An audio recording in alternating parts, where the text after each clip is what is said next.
Hey. So this was totally inspired by a deep dive coaching session that I had with one of my clients this afternoon. And she has experienced a tremendous amount of change and unknown in the last 2 weeks. And she was feeling really exhausted from it. And what I explained to her is that your body doesn't really differentiate. And it's like running a marathon, right? If you're experiencing a change and it provokes like a new stimulus that your body has to adapt to, you're going to feel exhausted and tired afterwards, whether it's something challenging to overcome, something at work that's different, or you actually ran a marathon. The recovery process can be very similar. And so I was inspired by her and I figured I would share this because these are 8 things that I try to do regularly when I face a challenge and I know I need to recover. So whether it's I just ran a half marathon and I need to physically recover, or it's that I just started a launch in my business that I have to recover from, if I've just done a big push or whatever it is where I feel like, wow, I'm more exhausted than normal. So I immediately implement these 8 things. And it's all about self-love and nurturing. But when you do that, you actually release hormones that promote recovery down on your cellular level.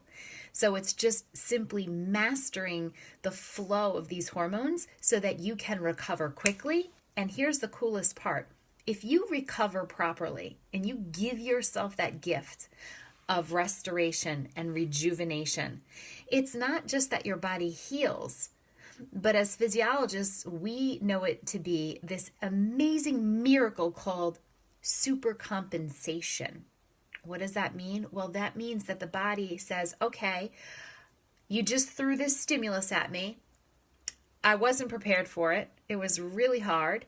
And now that I'm recovering from that stimulus, I'm not only going to adapt, but I'm actually going to compensate by growing even stronger so that the next time I'm hit with that stimulus, bam, I'm ready for it in every single cell of my body. How freaking awesome is that? Us human beings, pretty freaking incredible. So when you think about all of the challenging things that you go through, one of the best things you can do for yourself is this radical self-love container. Practice these nurturing techniques. Not only allow yourself to heal, but allow that magic of supercompensation to take place so that you can actually grow even stronger for the next time, because the next challenge is going to come. And when it does, boom, you're ready for it. Okay, so I'm going to share my 8 delicious, juicy, little fun, nurturing tasks. If you're recovering from a challenge, do these 8 things over the course of the next 7 to 10 days, and you will feel amazing. I promise. Number 1, do something that inspires your imagination. For me, it's going to a museum.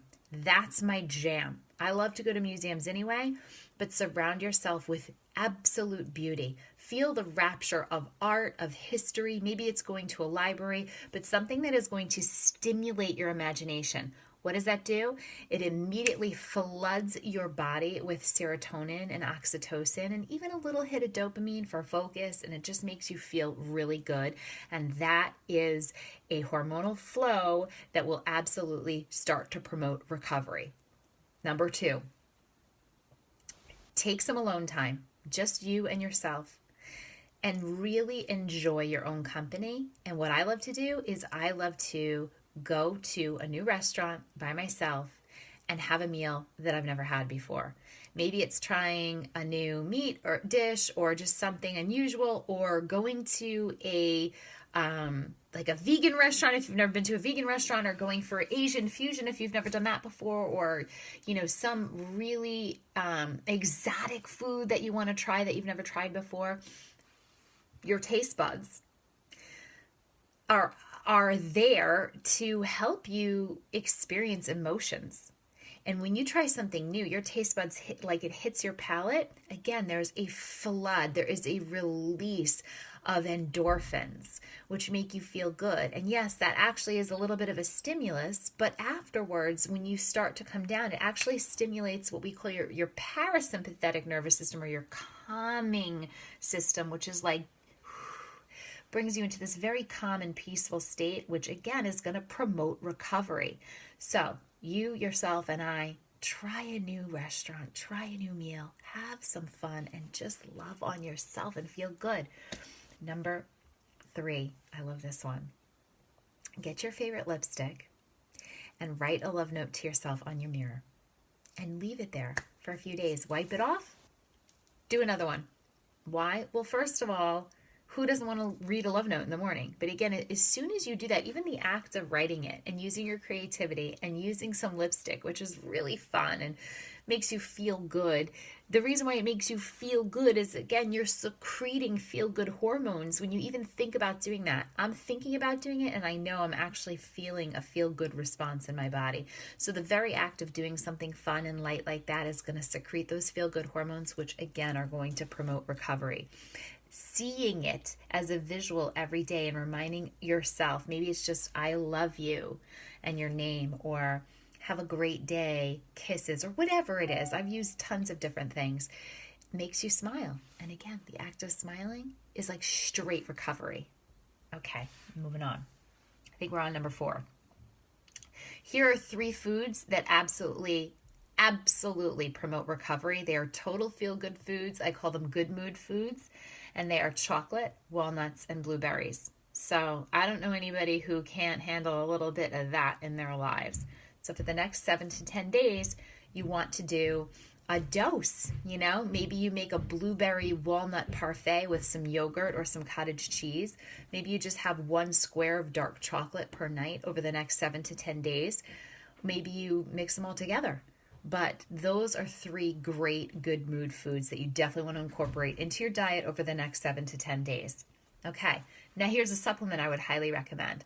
Obviously check with your physician, but maca, M-A-C-A, it's an ancient Native American Peruvian root, and it has amazing medicinal properties, but studies have shown that it actually promotes the regulation of female hormones like estrogen and progesterone, and it helps us regulate our testosterone levels as well. So again, with regard to tissue repair, it also regulates your human growth hormone. So with regard to actual tissue repair, if you have physical tissue damage and you want to promote and accelerate the process of restoration, maca is wonderful to help promote that, because it'll help you enhance those hormones that are related to tissue and cellular repair. You can buy it in powder form at most nutritional stores and most health food stores like Whole Foods. They carry it. It's just a powder version. I take a scoop of it and add it to my protein shakes. I add it to pancakes. I add it to oatmeal. It doesn't really have that much of a flavor, a little grainy, but pretty innocuous. Number 6, massage. I swear by it.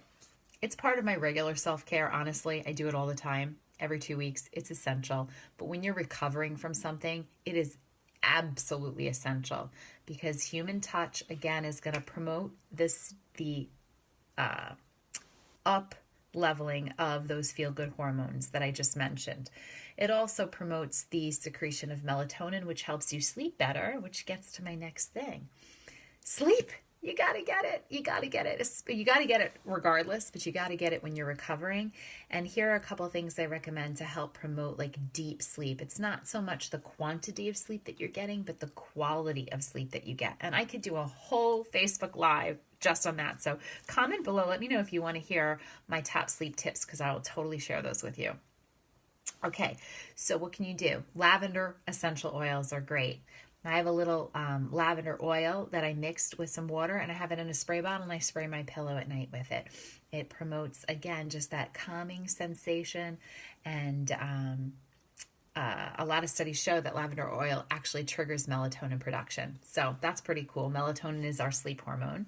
You want to power down all electronics like a couple hours before bed.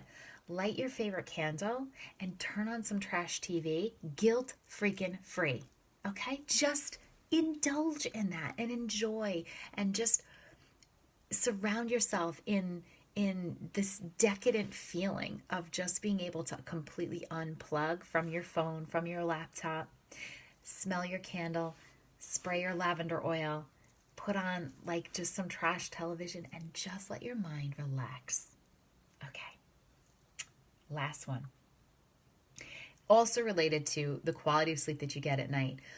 You want to help your body regulate your thyroid hormone. Your thyroid is also responsible for tissue repair and rejuvenation. So we want to make sure that thyroid is working. One of the best ways to do that is vitamin D. And here's a cool thing, a really cool tip.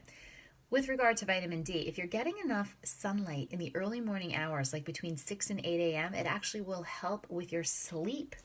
Okay, because you will have a little bit of a cortisol shot in the morning when you get that sunlight on you, but that's when your body is supposed to have it. In the early morning hours, we are supposed to feel energized, but sunlight and vitamin D help us. It stimulates us, which means cortisol has this half-life, so it starts to wear off throughout the day, and then melatonin starts to pick up. But if we don't secrete enough cortisol in the morning, we're not secreting enough melatonin at night, which means our sleep hormone is lower, which means we may not get the deep quality sleep that we're looking for. So get a daily dose of vitamin D in the morning. Even if it's winter and even if it's freaking not sunny, raining outside, guess what? Sunlight still penetrates through a dark, dreary day. Early morning hours.